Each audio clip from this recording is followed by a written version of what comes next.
আসসালামু আলাইকুম ভিউয়ার্স, রেহেনা রান্নাঘরে আপনাদেরকে স্বাগতম। আশা করি দেশ ও প্রবাসে যাই যেখানে আছেন আল্লাহর রহমতে ভালো আছেন, সুস্থ আছেন। আজকে আমি আবার একটা দারুণ মজার রেসিপি নিয়ে চলে এসেছি। আজকে আমি ঢেঁড়স ভর্তা করব। এখানে আমি 200 গ্রাম ঢেঁড়স নিয়েছি। ঢেঁড়সগুলোকে আমি ভালো করে পরিষ্কার করে ধুয়ে তারপর আমি 2 ভাগ করে কেটে নিয়েছি। এটা একেবারে কচি ঢেঁড়স দিয়ে ভর্তাটা করতে হবে, নইলে ভর্তাটা খেতে মজা লাগবে না। তাহলে চলুন কথা না বাড়িয়ে কিচেনে যাও। চুলায় আমি হাঁড়ি বসিয়ে দিয়েছি। আমি এবার দিয়ে দেব ঢেঁড়স।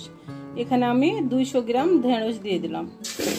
আমি দিয়ে দিব এখানে 5টি কাঁচামরিচ, 5টি আমি রসুনের কোয়া দিয়ে দেবো। রসুনের কোয়াগুলো আমি 2 ভাগ করে কেটে নিয়েছি।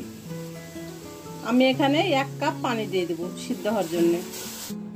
আমি এবার নেড়ে চেড়ে আমি ঢেঁড়সগুলোকে আমি সিদ্ধ করে নেব ঢাকনা দিয়ে ঢেকে।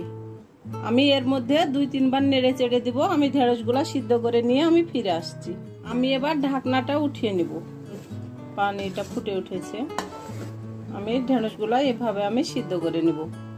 আমি এবার পানিটা শুকিয়ে নিয়ে আমি ফিরে আসছি ঢাকনা দিয়ে ঢেকে। আমি এবার ঢাকনাটা উঠিয়ে নেব।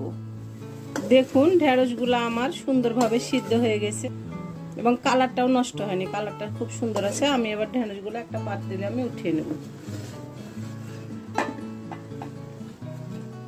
আমি চুলায় হাঁড়ি বসিয়ে দিয়েছি। আমি দিয়ে দেব সোয়াবিনের তেল। এখানে আমি অল্প করে সোয়াবিনের তেল দিয়ে দেব। আমি এখানে দিয়ে দেব শুকনা মরিচ। মরিচগুলা ভেজে নিয়ে আমি ফিরে আসছি। মরিচগুলা আমার ভাজা হয়ে গেছে। এবার আমি মরিচগুলাকে উঠিয়ে নেব। আমি রসুনগুলাকে সিদ্ধ করে নিয়েছিলাম। আমি রসুনগুলাকে অল্প করে আমি ভেজে নেব। এই তেলের মধ্যে আমি রসুনগুলাকে আমি ভেজে নেব। রসুনগুলা ভাজলে ভর্তাটা খেতে খুব মজা লাগবে। রসুনগুলা আমার ভাজা হয়ে গেছে। এবার আমি উঠিয়ে নেব। আপনারা চাইলে রসুনটাকে শুধু ভেজে নিতে পারেন, তবে ঢেঁড়সের সঙ্গে রসুনটা সিদ্ধ করে পরে ভেজে নিলে রসুনটা খুব সুন্দরভাবে সিদ্ধ হয়ে যাবে। আমি মরিচ ভেজে আর রসুন ভেজে আমি উঠিয়ে নিলাম। এবার আমি ভর্তাটা করে নেব। এবার ঢেঁড়সগুলোকে ভর্তা করে নেব। এখানে আমি 4টা মরিচকে আমি সিদ্ধ করে নিয়েছিলাম ঢেঁড়সের সঙ্গে। মরিচ 4টা আমি আঙ্গুল দিয়ে আমি গেটে নেব।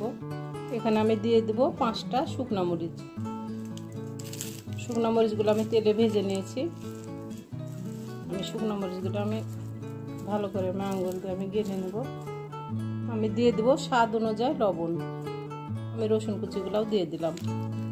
আমি শুকনা মরিচ, কাঁচা মরিচ, রসুন কুচি আমি সবগুলোকে আমি একসঙ্গে আমি হাত দিয়ে আমি মেখে নিলাম।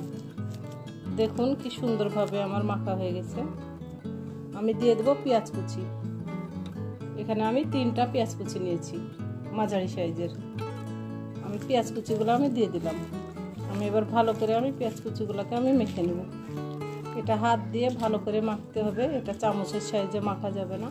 আমি হাত দিয়ে ভালো করে মেখে নিয়েছি, কি সুন্দরভাবে মেখে নিয়েছি। এবার আমি দিয়ে দেবো সরিষার তেল। ভর্তাতে অবশ্যই সরিষার তেল ব্যবহার করতে হবে। এবার আমি আবারও ভালো করে মেখে নেব হাত দিয়ে চটকে চটকে। এবার আমি ঢেঁড়সগুলো মেখে নেব। ঢেঁড়সগুলো খুব সুন্দরভাবে সিদ্ধ হয়ে গেছে। আমি ভালোভাবে মেখে নিয়েছি একেবারে চটকে চটকে। এটা হাত দিয়ে ভালোভাবে মেখে নিতে হবে। হয়ে গেছে আমার ঢেঁড়সের ভর্তা। দেখুন এটা লালপা, এটা এরকমই হয়। এবার আমি পরিবেশন করে দেখাচ্ছি।